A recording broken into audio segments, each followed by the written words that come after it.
नेहमी त्याच पद्धतीने तुम्ही जर दोडक्याची भाजी खाऊन कंटाळला असाल ना, तर एकदा या पद्धतीने नक्की करून पहा. घरातले नको नको म्हणणारे ते सुद्धा अगदी मागून मागून खातील.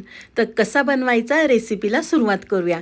हाय हॅलो नमस्ते, स्वाती सांडवर या यूट्यूब चॅनलवर तुम्हा सगळ्यांचं अगदी मनापासून स्वागत करते. इथे मी 250 ग्रॅम दोडका घेतलेला आहे. तर स्वच्छ धुवून घ्यायचा आहे. धुतल्यानंतर पिलरच्या मदतीने आपल्याला दोडक्याच्या वरच्या शिरा काढून घ्यायच्या आहेत. तरी ते मी सगळ्या दोडक्याच्या शिरा काढून घेते. शिरा काढल्यानंतर आपल्याला दोडका बारीक बारीक चिरून घ्यायचा आहे. अगदी व्हिडिओमध्ये दाखवते ना त्या पद्धतीने दोडका बारीक चिरून घ्या. नेहमी तुम्ही वेगळ्या वेगळ्या पद्धतीने दोडका बनवला असेल, पण नक्की एकदा ह्या पद्धतीने बनवून पहा. एका चपातीच्या ऐवजी तुम्ही 2 चपात्या खाऊन मोकळे व्हाल. तुम्हाला समजणार सुद्धा नाही एवढ्या भन्नाट चवीचा हा दोडक्याची भाजी तयार होते.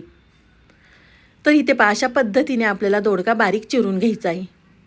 मी ते दोडका चिरून घेते. तोपर्यंत तुम्ही माझा व्हिडिओ इथपर्यंत पाहिलाच आहे. व्हिडिओ थोडा तरी आवडला असेल ना, तर व्हिडिओला एक लाईक नक्कीच करा.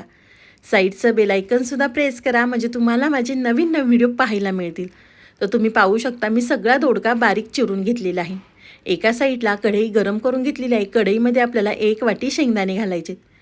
शेंगदाणे कढईमध्ये घातले की आपल्याला छान खरपूस भाजून घ्यायचे डाग पडेपर्यंत. तर तुम्ही या ठिकाणी पाहू शकता मी शेंगदाणे छान खरपूस भाजून घेतलेले आहे. तर एका साईडला एका प्लेटमध्ये काढून घेते. त्याच कढईमध्ये आपल्याला दालचिनीचा तुकडा, 1 चक्रफूल, 3 ते 4 मिरे, 3 ते 4 लवंग आपल्याला यामध्ये घालायचे आहेत. 1 चमचा धने, 1 वाटी आपल्याला किसलेलं खोबरं घालायचं आहे आणि छान आपल्याला वास सुटेपर्यंत खरपूस हे भाजून घ्यायचं आहे. तुम्ही या ठिकाणी पाहू शकता खोबऱ्याचा रंग बदललेला आहे. छान खरपूस आपले धने, गरम मसाला, खोबरं छान भाजलेलं आहे. तर एका प्लेटमध्ये काढून घेते. त्याच कढईमध्ये आपल्याला अर्धा चमचा तेल घालायचं आहे. तेल घातलं की चिरून घेतलेला दोडका आपल्याला कढईमध्ये घालायचा आहे. त्यानंतर आपल्याला हा दोडका तेलावरती छान परतवून घ्यायचा आहे. दोडका तेलावरती परतला की खायला सुद्धा अगदी छान लागतो, म्हणून ही टीप नक्की फॉलो करा. तर तुम्ही या ठिकाणी पाहू शकता मी दोडका तेलावरती छान परतवून घेतलेला आहे. अर्धवट आपल्याला हा दोडका शिजवून घ्यायचा आहे. तर परतल्यानंतर एका साईडला काढून घेते. तोपर्यंत आपले शेंगदाणे, खोबरंसुद्धा थंड झालेलं आहे. तर इथे मी मिक्सरचं भांडं घेतलेलं आहे. मिक्सरच्या भांड्यामध्ये आपल्याला 10 ते 12 लसूण पाकळ्या, 1 इंच आलं, भाजलेले शेंगदाणे, भाजलेलं खोबरं आणि गरम मसाला आपल्याला मिक्सरच्या भांड्यामध्ये घालायचा आहे आणि बारीक आपल्याला वाटून घ्यायचं आहे. पाणी न घालता आपल्याला ह्याची पावडर तयार करून घ्यायची आहे. अगदी या पद्धतीने वाटणसुद्धा आपलं तयार झालेलं आहे. तर त्याच कढईमध्ये आपल्याला गरजेनुसार तेल घालायचं आहे. तेल तुम्ही तुमच्या आवडीनुसार कमी अधिक करू शकता. तेल घातलं, तेल गरम झाले की त्यामध्ये आपल्याला अर्धा चमचा मोहरी, अर्धा चमचा जिरे घालायचे आहेत. जिरे मोहरी तेलावरती छान तडतडली की इथे मी एक मोठ्या आकाराचा कांदा बारीक चिरून घेतलेला आहे. तर आपल्याला यामध्ये कांदा घालायचा आहे आणि कांद्याचा रंग बदलेपर्यंत कांदा तेलावरती छान भाजून घ्यायचा आहे. आता बाजारामध्ये भरपूर ओले कांदे आलेले आहेत, त्यामुळे कांदा तेलावरती छान परतला की भाजीमध्ये टसटस लागत नाही. त्यामुळे कांदा तेलावरती आपल्याला छान भाजून घ्यायचा आहे. तर तुम्ही या ठिकाणी पाहू शकता कांद्याचा रंगसुद्धा बदललेला आहे. कांदा तेलावरती छान भाजलेला आहे. त्यानंतर आपल्याला त्यामध्ये काय मसाले घालायचे आहेत. इथे मी 1 चमचा कांदा लसूण मसाला, पाव चमचा आपल्याला हळद घालायची आहे. रंगासाठी काश्मीरी मिरची पावडर, अर्धा चमचा आपल्याला मिरची पावडर घालायची आहे. तिखट तुम्ही तुमच्या गरजेनुसार कमी अधिक करू शकता. तुम्ही कांदा मसाल्याच्या ऐवजी साठवणीतला मसाला वापरला तरी या ठिकाणी चालणार आहे. मसालेसुद्धा कांद्यावरती परतवून घेतल्यानंतर आपण जे वाटण तयार केलं होतं ते वाटण आपल्याला कांद्यावरती घालायचं आहे.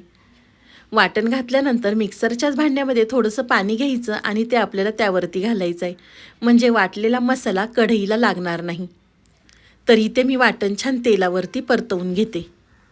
कोणत्याही भाजीचं आपण वाटण परतत असताना त्यामध्ये थोडंसं पाणी घातलं आणि तेल सुटेपर्यंत परतवून घेतलं की भाजीला रंगसुद्धा अगदी छान येतो. तुम्ही या ठिकाणी पाहू शकता मी तेल सुटेपर्यंत हे वाटण परतवून घेतलेलं आहे. आपण जे वाटण तयार केलं होतं ना त्या वाटणाचा वास आहे ना अगदी घरभर सुटला होता. तुम्ही पाहू शकता मस्त असं हे वाटण परतलेलं आहे. त्यामध्ये आपल्याला शिजवून घेतलेला दोडका घालायचा आहे आणि छान यामध्ये मिक्स करून घ्यायचं आहे. मिक्स केल्यानंतर त्यामध्ये आपल्याला गरजेनुसार पाणी घालायचं आहे. तुम्हाला ही भाजी किती दाटसर हवी किंवा किती सैलसर हवी त्यानुसार तुम्ही यामध्ये पाणी घालू शकता. मी इथे माझ्या गरजेनुसार पाणी घातलेलं आहे. पाणी घातलं की परत एकसारखं मिक्स करून घेते. त्यामध्ये आपल्याला चवीनुसार मीठ घालायचं आहे. पाणी आपल्याला एका साईडला थोडंसं गरम करून घ्यायचं आणि गरम पाणी आपल्याला त्यामध्ये घालायचं आहे। गरम पाणी घातल्यामुळे भाजीला रंग आणि चव अगदी छान येते। चवीनुसार मीठ घालते आणि परत एकदा मिक्स करून घेते। पहा आहे की नाही, अगदी करायला सुद्धा सोपी, पण अगदी सोप्या पद्धतीने खायला अगदी अप्रतिम लागते। तर झाकण ठेवून आपल्याला बारीक गॅसवर हा दोडका शिजवून घ्यायचा आहे। तर झाकण काढून पाहूया। वा, काय मस्त आपली ही दोडक्याची भाजी झालेली आहे, पाहता क्षणी खावीशी वाटते। तर झाकण काढलं की त्यावरती आपल्याला चिरलेली कोथिंबीर घालायची आणि परत एकदा मिक्स करून घेते। चमचमीत दोडक्याच्या भाजीचा वास आहे ना, अगदी घरभर सुटला होता। तुम्ही जर अशा पद्धतीने केला ना, तर नको नको म्हणणारे ते सुद्धा अगदी आवडीने खातील।